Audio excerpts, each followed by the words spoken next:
चाहिए। আচ্ছা আপু, আপনার নাম্বারটা কি দেওয়া যাবে? হ্যাঁ অবশ্যই দেওয়া যাবে না কেন? ওখানে কে ওইটা? ওইটা আমার বয়ফ্রেন্ড। ও কিছু বলবে না?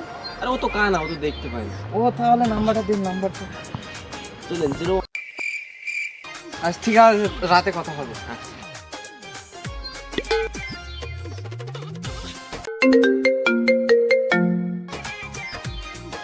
বাবু, রাতে তো তোমার ফোন দেওয়ার কথা, ফোন দেওনি কেন? ও আমার ফোনে তো টাকা ছিল না, সেই জন্য তোমাকে রাতে ফোন করা হয়নি আমার।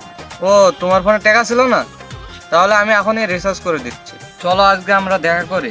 ও বাবু, আমার তো আজকে সময় নাই, আজকে তো আমাকে শপিং এ যেতে হবে, আর আমার কাছে তো টাকাও নাই। ও আচ্ছা, টাকা লাগবে? কয় টাকা লাগবে তোমার? এখনই পাঠা দিতেছি। কয় টাকা চাবো? 30,000 টাকা চাও বেবি। আচ্ছা তাহলে আমাকে ওই 30,000 টাকা পাঠাই দাও। বাবু, ও তো 30,000 টাকা পাঠাই দিয়েছে আমাকে। ওয়াক করে দাও বেবি, লক তাহলে করে দেবো।